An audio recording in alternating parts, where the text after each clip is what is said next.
Imagine that you are going on a family road trip with your elder siblings, and there are three options to describe you. First one, you have been planning it for weeks, getting all things done 3 days before. Second, you have been rushing all morning trying to get things together before the last minute. Third one, family trip sounds like fun. You have nothing prepared except your jokes. First one describes the eldest child, second one for the middle one, and third one for the baby of the family.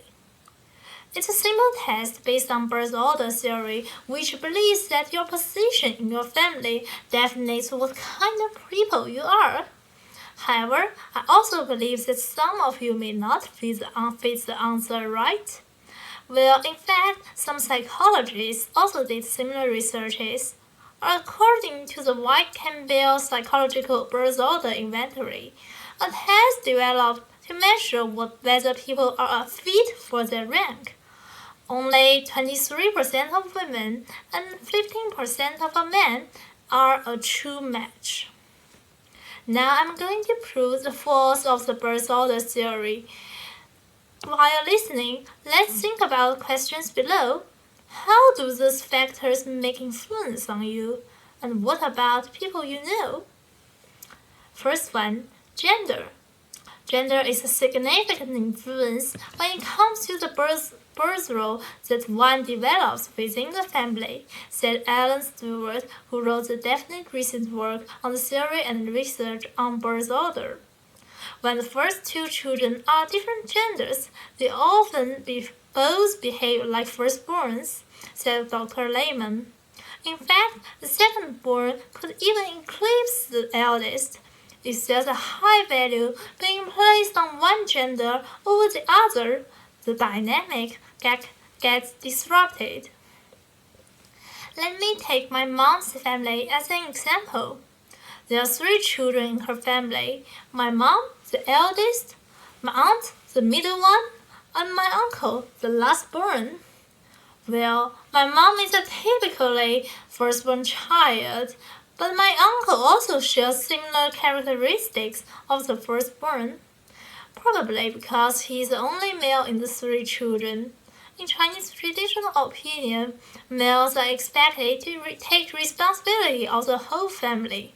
With no doubt, he was kept as the eldest son who sustained most expectations from parents. Probably that's why he has the characters of the firstborn, for example, responsibility. Second one, age spacing. The closer the age intervals are between siblings, the more competition there is. Parents are always also overwhelmed, which adds to the turmoil. The closely born second child may overtake the firstborn role by being better, faster, and stronger. Or they took her dad. She likes to dance. I'm going to play with softball. Well, many experts agree that 5 or more years between kids acts as a reset button, kicking off a new family with a fresh firstborn.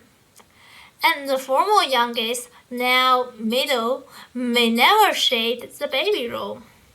My aunt is a secondborn and almost 10 years older than my uncle. She's a born performer, the apple of her parents' eyes, the baby of the family for 10 years, at which point my uncle is born. Now she's a middleborn, but she's likely to retain many of the baby of the family traits, as she was already 9 years old when the new baby came.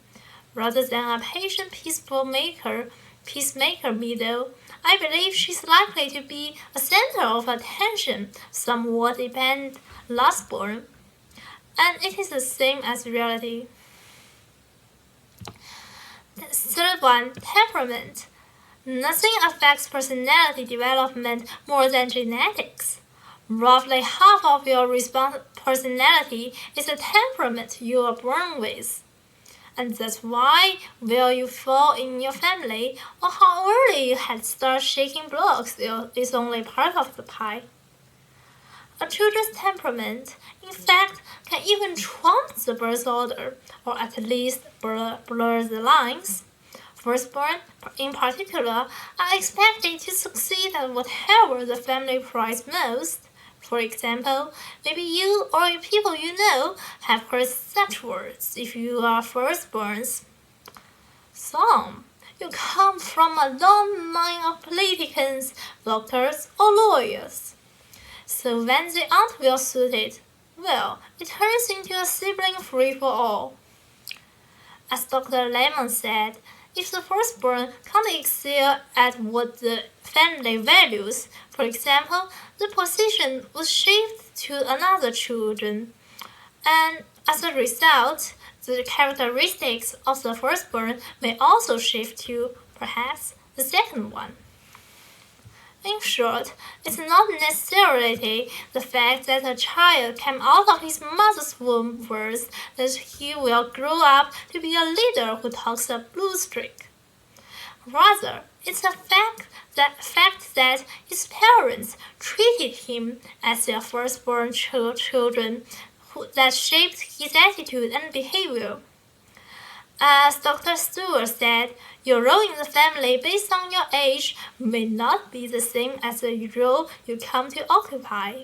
In other words, the secret to siblings' personality differences lies in birth order and how parents treat their children because of it. Or maybe how you define yourself.